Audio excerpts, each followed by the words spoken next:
Today we are going to work on a Pioneer cassette deck CT-F900. This is the predecessor of the CT-F1000 and the CT-F1250, the top line models. This unit uses not, like in the CT-F700, the 800 and the 850 and the 900, the sandust heads, like in here, but this uses the glass ferrite heads, as in the CT-F1000 and the CT-F1250. Let's see. The unit has a fast forward rewind motor in it. It has a capstan motor in it, which is a very difficult motor to repair. But we're going to show you how. The electronics is very nice too, but not as nice as in the CT-F1000 and the CT-F1250.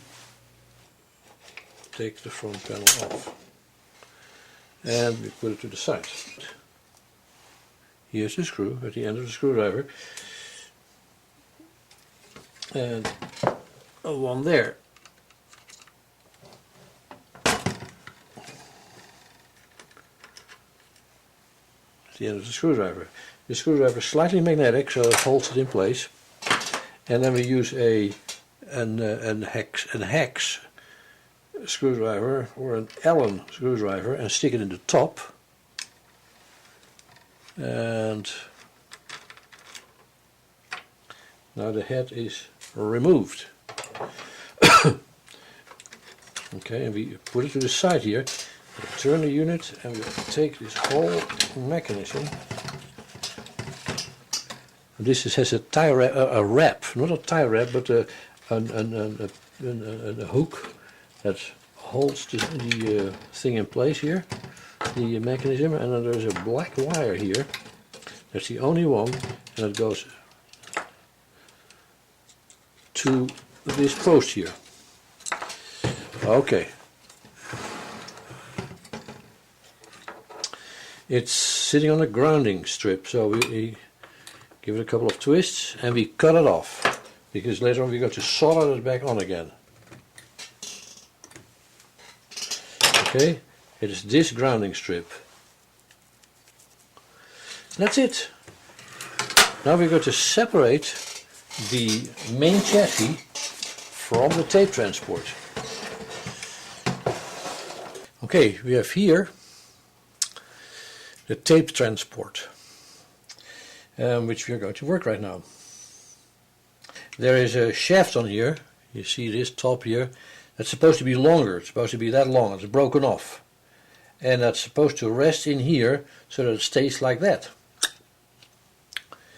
These things, as I said before, are no longer available, so we have to repair this one. Okay. How are we going to repair this? Well, maybe we should start repairing this thing first. Interesting. First of all, we're going to clean it a little bit.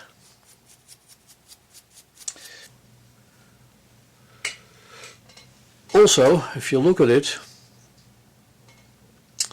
you see that black stuff on there?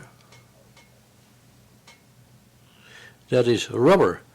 It appears that this belt,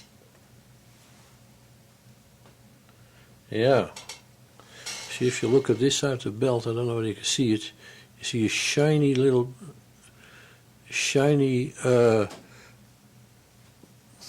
I can see it with the naked eye, but I wonder whether we can see it with the naked camera eye. Yeah, we can. You see this, that stuff on the inside of the belt?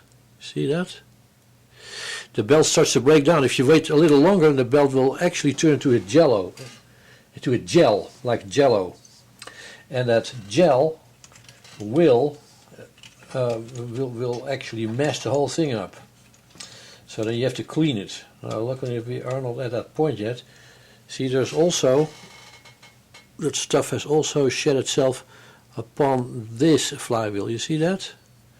So we have to remove that stuff. Flywheel, depending on which direction the motor turns, okay? So it's a swing idler assembly. got a little bit out of shape. Okay, now it's back into shape. See that? The only thing you can see is this little bulge. That's the only thing, but for the rest it looks like it's perfectly flat again. You see that? Okay, I'll lay it down here. This has also rubber inside, by the way. And the rubber holds it in place. Holds the inner housing in place. And the inner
the same head, record playback head, same head as this head, except this is the glass ferrite head, and the other one's the sender's head, has a different surface on it, okay?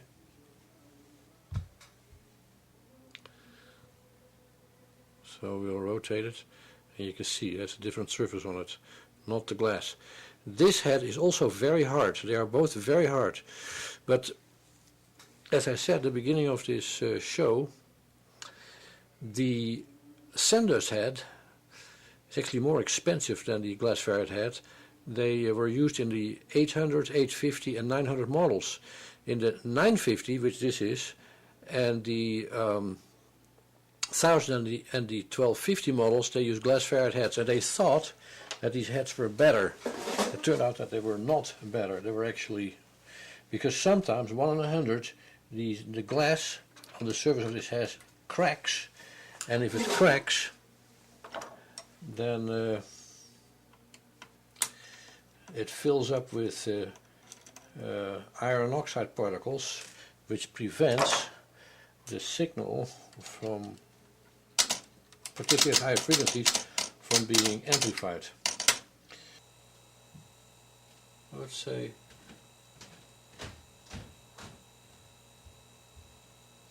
this is the best setting.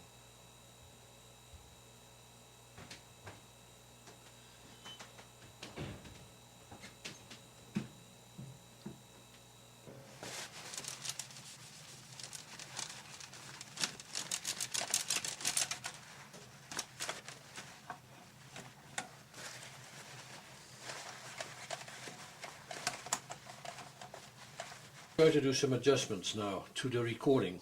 We set the machine in the source position, and we set this is on the meters, the 0 dB. You see what it looks like on the oscilloscope. Maybe you should set the thing a little closer to the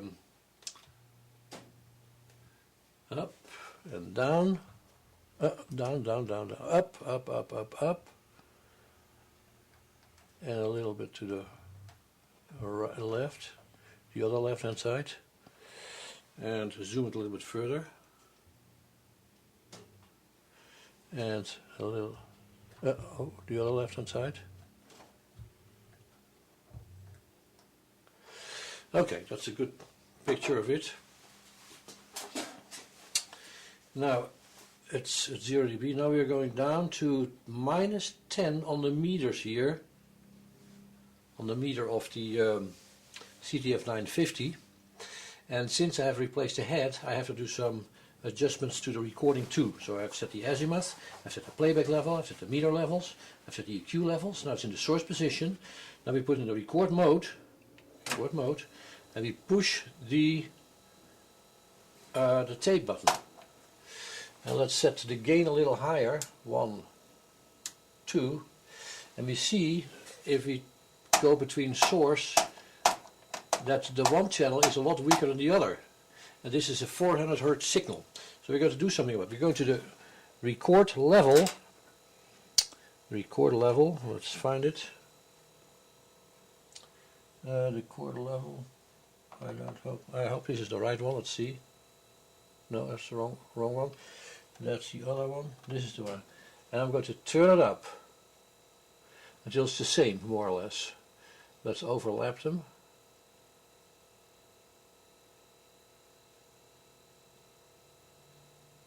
Yeah, it's more or less okay. So now when I switch it back between source and tape, it's nearly the same. Okay. Okay. Stop the machine. Now we are going to, we're in the source mode. Now we are going to 10 kilohertz. 10 kilohertz. 10 kilohertz. 10 kilohertz right here. This is 10 kilohertz, and we are going to -10 dB on the meters. Set in the record mode. We go to switch. And I have the same thing on the other side. So we have to do something with the bias. Let's see where the bias control is.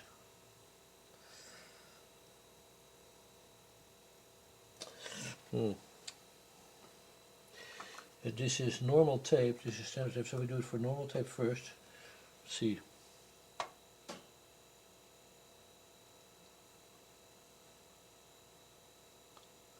Now we have to have the other control. Where's the other? This is. We put the cover on top of it.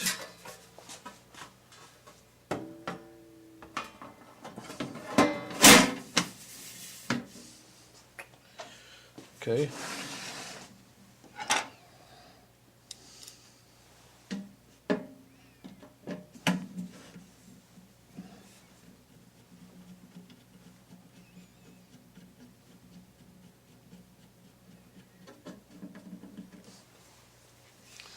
And the other side.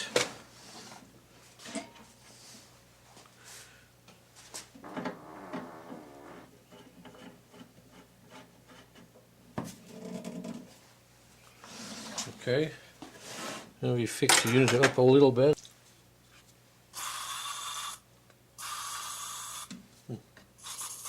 Oops.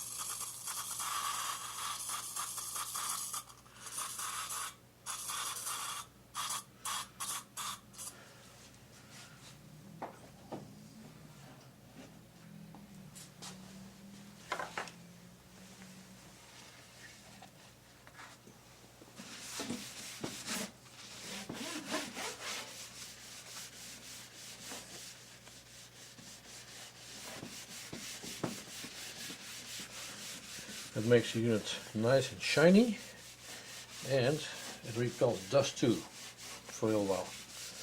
There's silicone in it that fills up the little scratches.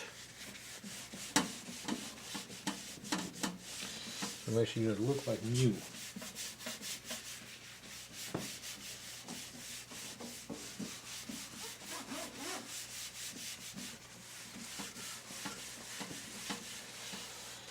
Okay, now we're going to put it under test running conditions.